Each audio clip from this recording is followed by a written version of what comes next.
Continuando com a nossa explicação sobre formas de construir uma rede baseada nos dados do Twitter, aqui a gente vai falar sobre procedimento, como a gente pode construir uma rede de dimensões, né? Menções são funcionalidades bem utilizadas no Twitter.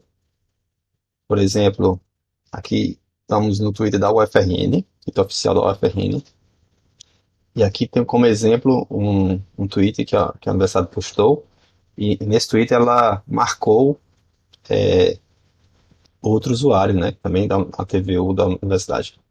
Então, geralmente, quando a gente quer chamar a atenção de alguém ou fazer uma menção, a gente usa o arroba, né, e identifica aqui no texto outro usuário do Twitter. Isso é fazer uma menção.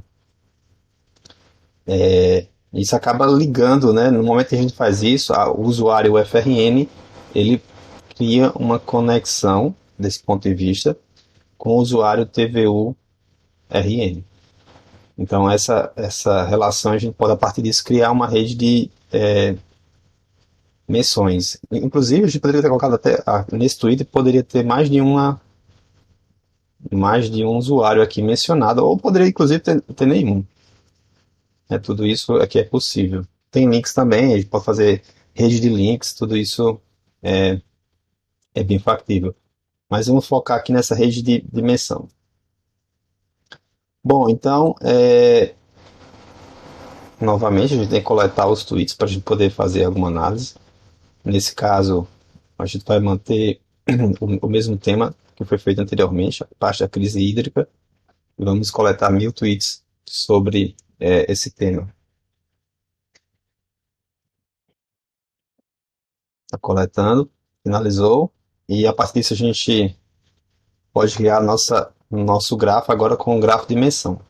Então, se a gente for ver aqui, eu vou pegar o tweet zero no primeiro, a gente vai ver que nesse tweet, desses 1000 tweets que a gente coletou, ele tem um atributo chamado entidades.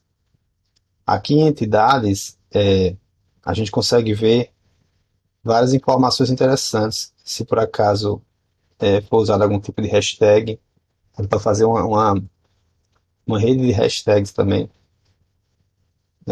símbolos, e aqui há outros usuários que foram mencionados. Nesse tweet específico, aqui nesse zero, não foi mencionado ninguém, então não teria nenhum nó aqui para contribuir na nossa rede de dimensões. Bom, então como é que a gente vai construir essa rede? Novamente, o primeiro passo é criar a, a rede direcionada. Então a gente vai percorrer todos os 1000 tweets que a gente coletou. 1000 aqui é apenas para exemplificar o cenário, né? Mas pode ser bem mais do que isso. Então, para cada um desses 1000 tweets, vai pegar um a um. Eu vou pegar o usuário, o nome do usuário, na verdade é quem criou esse tweet específico. Então, o fluxo da informação vai sair de quem criou o tweet para quem ele mencionou. No exemplo aqui da UFRN, seria a UFRN para a TVU. E eu vou verificar se em cada um desses tweets quem está lá mencionado. Então, pode ser mais de um. Então, por isso que eu tenho que fazer um outro for aqui para percorrer todas as instituições que estão lá naquele, no caso, não necessariamente instituições, mas todos os usuários que estão naquele tweet. E eu pego o nome do usuário que está lá mencionado e crio aqui um conjunto ligando o criador do tweet com quem foi mencionado, né? E verifico lá no meu grafo. Usando aqui uma propriedade aqui para facilitar, né, o unpack, né, esse asteriscozinho, lá no Python, a gente pega isso aqui e ele transforma em dois objetos, apenas para exemplificar. Então, eu verifico, já existe uma conexão no meu grafo ligando o criador com quem foi mencionado? Se existe, eu só vou incrementar o peso, né? Dizer que uma nova conexão foi feita. Se não existe, a gente adiciona essa nova aresta. Simples assim, bem parecido com o que a gente explicou no vídeo anterior. Executar. E aí, diferentemente do exemplo anterior, nesse nosso caso agora, nessa rede de menções, é mais interessante saber quem está sendo mais mencionado, né? Ou seja, é a mesma ideia de quem está sendo mais citado em uma rede de publicações, né? Então, quem está sendo mais mencionado é possivelmente um usuário de destaque. Então, ao invés da gente utilizar, como foi no exemplo anterior, a propriedade out_degree, agora a gente vai usar a propriedade in_degree, ou seja, as conexões que estão chegando no nó. Uma conexão que está chegando no nó remete a quem foi citado. Então, vamos descobrir quem foi mais citado. Foi o usuário A. Fernandes. Né? A gente pode até depois tentar entender aqui quem é essa A. Fernandes, até para o contexto. Nesse nosso exemplo, A. Fernandes é uma repórter. Né? Como tem a questão crise hídrica, faz todo sentido. Né? Questão de divulgação das notícias. Bom, outra coisa interessante é aqui novamente, eu só estou mostrando a que teve a maior quantidade de in-degree. A métrica teve o maior valor, mas eu posso também retornar os N usuários com maior in-degree. A gente já viu, inclusive, a mesma coisa para o out_degree. É o mesmo procedimento, só vai mudar aqui realmente a função. Então, a Fernandes teve 95 menções a ela no Twitter, dentro daquele conjunto que a gente coletou, e os outros 4 usuários foram os que tiveram a segunda posição, terceira, quarta e quinta especificamente. Novamente, a gente pode tentar verificar a questão do peso, ver se tem alguma diferença. Como eu mencionei, em geral não é para dar diferença, é para ser igual esses dois resultados, mas se alguém por acaso foi mencionado mais de uma vez e o mesmo tweet, não é muito comum, né?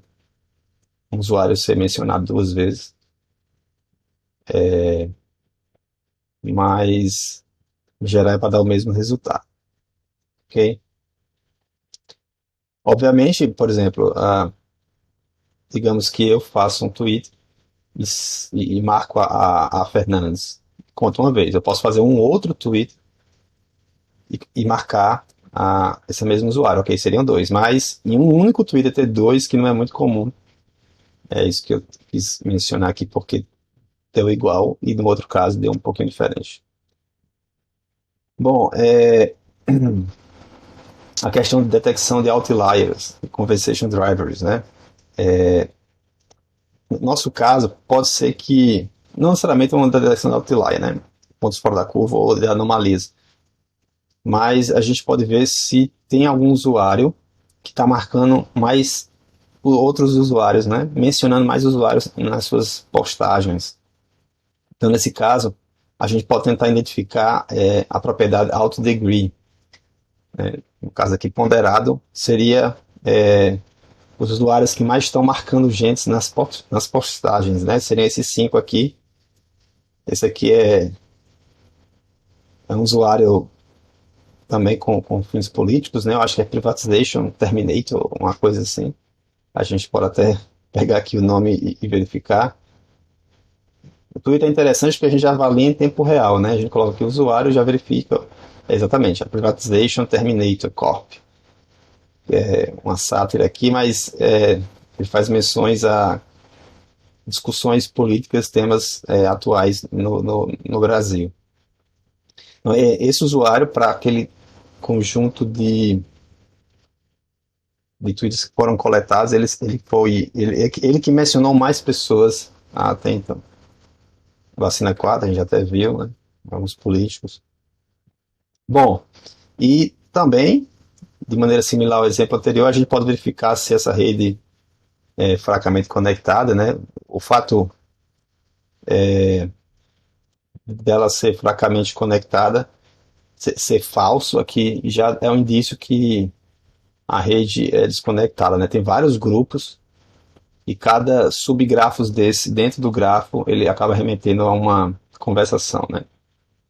Por exemplo, uma pessoa mencionou outra, ou outras no plural, né, naquele Twitter, e isso acaba gerando uma conexão, e essa outra pessoa pode ter sido mencionada por outros, e assim vai. Então, esse subgrafo ele acaba sendo uma, uma forma de componentes que se conversam entre si. E esse número de Weakly Connect Components é justamente e exatamente a quantidade desses subgrafos. Nesse caso aqui, 156 de 1000.